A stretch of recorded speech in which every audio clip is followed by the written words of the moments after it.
Echo Canyon has been used as a transportation corridor for a very long time. Today, it harbors a 100-year-old artifact which dates back to the beginning of America's automobile age.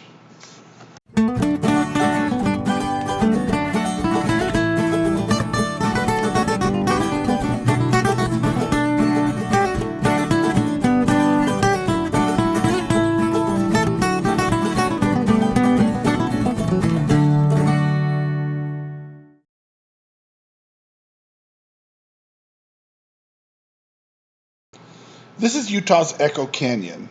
The Donner Party passed through here along their ill-fated journey to California in August of 1846.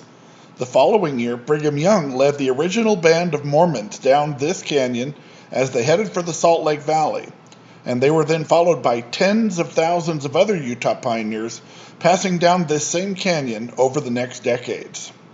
The boy riders of the legendary Pony Express raced down Echo Canyon, and so did the lines of our first transcontinental telegraph. Union Pacific laid the rails through this canyon that first connected the nation as they streamed toward Promontory Summit. And all this was just in the 19th century. In the 20th century, Carl Fisher, promoter of the Lincoln Highway, chose Echo Canyon to site his new road. And a decade later, the U.S. Bureau of Public Roads opted to use this canyon for the route of one of the original U.S. highway routes. Finally, 40 years after that, Interstate 80, one of the nation's new transcontinental freeways, was bulldozed through this canyon. The pioneer trails are now long gone, but the railroad is still here in 2025, along with the freeway. And in the lower half of the canyon, old US 30S, that road, established in the very first batch of official U.S. highways back in November of 1926, also hangs on, snaking around stunning scenery along its century-old path. That freeway on the other side of the canyon, Interstate 80, was completed in November 1967. Until then, this road was the primary route, carrying both US 30S and US 189. Imagine all of those trucks and speeding automobiles that you see on the freeway crammed onto this little road with just one lane in each direction. The rock-faced cliffs abut the edge of the traffic lanes in some places. And passing a slower vehicle? Well, there really wasn't any opportunity for that.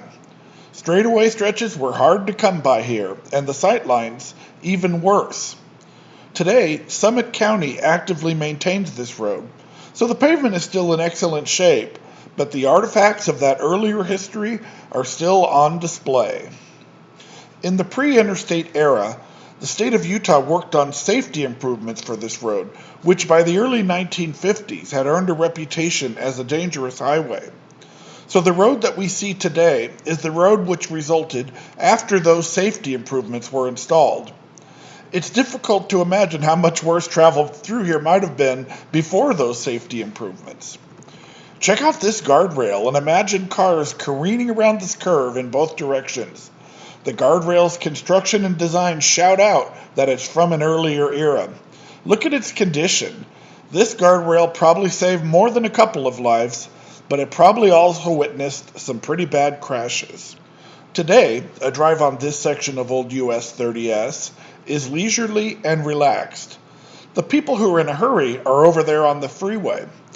This stretch of road is used by recreationists who come to this canyon for rock climbing, hiking, photography, and even target practice. At the upper reaches of the canyon, the old highway crosses over the Union Pacific tracks on this bridge and then disappears into Interstate 80. There are actually two bridges here. The one over the railroad tracks dates back to the early 1950s, and the other, which is the freeway ramp, was built along with construction of the interstate. This is the Emory interchange, just about a mile west of the port of entry. I love the ornate iron edge fencing here. It just seems like modern bridges are focused only on utilitarian designs, while older bridges had character. The exit here at Interstate 80 is not fully realized. You can exit the freeway here only from the westbound lanes, and the freeway entrance is for eastbound traffic only.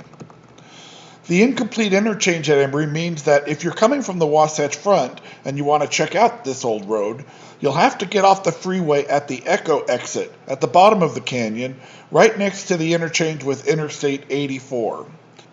When you do, you'll be treated to this historic underpass, which used to be where US 189 broke away from US 30S to head toward Park City.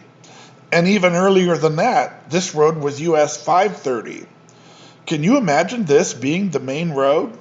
Well, it was the main road even as late as the mid-1960s. Like today, there were two routes to get to Salt Lake City from this point. Since the earliest days of the automobile age, there was a competition to lure travels promoted by the businesses and towns along the two routes. Even the Lincoln Highway had routing which incorporated both options, which is why you can find the Lincoln Highway signs near both Colville and Morgan. There is an informational roadside display at the Pony Express Monument at the bottom of the canyon. There is one more way to reach this road besides the Echo exit, and that is that you can use the Hennifer exit from Interstate 84. Driving from Hennifer adds only about 4 miles to the exploration, but it gives you a chance to pass through the town of Echo, which looks like it got stuck in a time warp, frozen in time from 1965. Echo is what would result if a Route 66 town were plopped into northern Utah. I have a separate video dedicated solely to the town of Echo. Check for the link in the description. Thank you for watching this video, and I hope you appreciate it. If you did, please give it a like so YouTube will share it with other people as well. If you really enjoy this content, I'd be honored to have you as one of my subscribers. But for now, thank you for watching.